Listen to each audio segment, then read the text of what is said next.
আসসালামু আলাইকুম প্রিয় বন্ধুরা, ফেসবুক এবং ইউটিউব থেকে দেখছেন যারা আজকের ভিডিও, সবাইকে আন্তরিক শুভেচ্ছা এবং ধন্যবাদ। বিগত সালের চাকরির পরীক্ষার গুরুত্বপূর্ণ কিছু প্রশ্ন বরাবরের মতোই আজকের ভিডিওতেও আমরা সমাধান করব।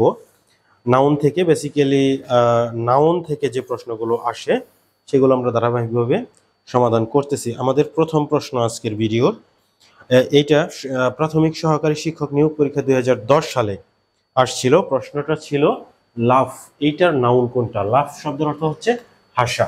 তো এটা হচ্ছে ভার্ব, এটার নাউন হচ্ছে লাফটার। এটা হচ্ছে নাউন এবং বাকিগুলা লাফ এটা ভার্ব অলরেডি এখানে প্রশ্নের মধ্যেই ছিল। লাফিং অনেক সময় অ্যাডজেক্টিভ হতে পারে, অনেক সময় অ্যাডজেক্টিভ হয়। আর এইটা কি শব্দ আমি নিজেও জানি না, সো এটা তো কারেক্ট আনসার হওয়ার প্রশ্নই আসে না। সো আমাদের এইটা লাভটা হচ্ছে নাউন, এটা নাউন আর লাভ হচ্ছে ভার্ব। পরের প্রশ্ন,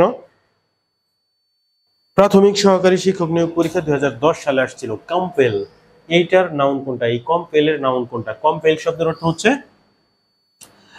আপনার হচ্ছে বাধ্য হওয়া বা বাধ্য করা। কম্পেল, এই কম্পেলের নাউন কোনটা সেটাই হচ্ছে আমাদের প্রশ্ন। কম্পেলের নাউন হচ্ছে কম্পালশন, এটা বি নাম্বার। দেখেন আপনারা কিছু কিছু সাফিক্স যুক্ত থাকলে আপনারা তো বুঝতে পারেন যে সেগুলো নাউন। এখানে নেস যুক্ত থাকলে নাউন হয়, আবার SION শন যুক্ত থাকলেও কিন্তু নাউন হয়। কিন্তু কম্পেলের ক্ষেত্রে কম্পালশনটা কারেক্ট আনসার, কম্পালশনটা কারেক্ট একটা ওয়ার্ড, কিন্তু কম্পেল নেস বলতে কোনো শব্দ কিন্তু ইংরেজিতে নাই। সো এটা কারেক্ট আনসার। আর ট্রাঙ্কোয়াইল শব্দের অর্থ শান্ত, যেটা একটা অ্যাডজেক্টিভ, অন্য একটা শব্দ, এটা এই কম্পেলের সাথে কোনো সম্পর্ক নাই। আর কম্পেল শব্দের অর্থ বাধ্য, এটা কিন্তু একটা অ্যাডজেক্টিভ।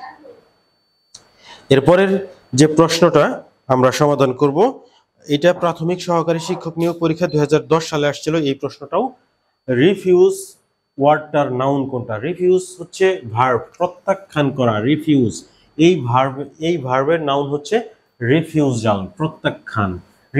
রিফিউজাল হচ্ছে নাউন। বাকিগুলা রিফিউজমেন্ট বলতে কোনো শব্দ নাই, এটা হয় না এরকম। রিফিউজ এটা ভার্ব, তো ইয়ার মধ্যে আছে। আর রিফিউজিং এটা ভার্বের সাথে আইএনজি যুক্ত করা হয়েছে, এই তো আর কি। এর পরের প্রশ্ন যেটা আসছিল, সহকারী সার্জন রেলওয়ে হাসপাতাল পরীক্ষা 2005 সালে আসছিল প্রশ্নটা। The government reduced the tax on petrol as concession, মানে পেট্রোলের উপরে ট্যাক্স সরকার মানে এই ছাড় দিয়েছে। তো কনসেশন শব্দের অর্থ ছাড়, তো SION আছে কনসেশন, তো এটা এই জন্য নাউন এবং কনসেশন শব্দের অর্থ হচ্ছে ছাড়। তো এইটা বলা হয়েছে যে এটা কোন পার্টস অফ স্পিচ, তাহলে আপনারা বুঝতে পারছেন অলরেডি যে এইটা হচ্ছে একটা নাউন। এরপরের প্রশ্নটা আমাদের আসছিল শিক্ষক নিবন্ধন পরীক্ষা 2017 সালে আসছিল। প্রশ্নটা হচ্ছে the noun form of broad. Broad এর নাউন ফর্মটা কি? ব্রড শব্দের অর্থ হচ্ছে প্রশস্ত। ধরেন একটা রাস্তার কথা বললাম, রাস্তাটা কেমন? প্রশস্ত। তাহলে রাস্তা নাউন, ওই নাউনের গুণকে বোঝাচ্ছে। সো এইটা অ্যাডজেক্টিভ, এই অ্যাডজেক্টিভের নাউন হচ্ছে ব্রেথ, BREADTH।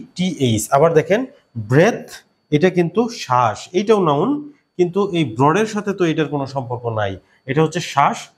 TH যুক্ত ওয়ার্ডগুলো নাউন হয়, দেখেন TH যুক্ত ওয়ার্ডগুলো নাউন হয়। সো দুইটাই নাউন, কিন্তু আমাদের ব্রড এর জন্য নাউন হচ্ছে ব্রেথ, এইটা হচ্ছে আমাদের এখানে কারেক্ট আনসার। ব্রডেন এটা অ্যাডজেক্টিভ, এটাও একটা অ্যাডজেক্টিভ, সরি এটা হচ্ছে একটা ভার্ব। ব্রডেন মানে প্রশস্ত করা। আর ব্রডলি অ্যাডভার্ব, এটা LY যুক্ত থাকলে অ্যাডভার্ব হয়। আপনারা ইতিমধ্যে এর আগে অনেক ভিডিওতে আপনারা দেখছেন। ব্রডলি শব্দের অর্থ হচ্ছে ব্যাপকভাবে। তো আজকের ভিডিও এই পর্যন্তই। আপনাদের সাথে খুব শীঘ্রই একটা ভিডিওতে দেখা হবে। Thanks for watching this video. আল্লাহ হাফেজ।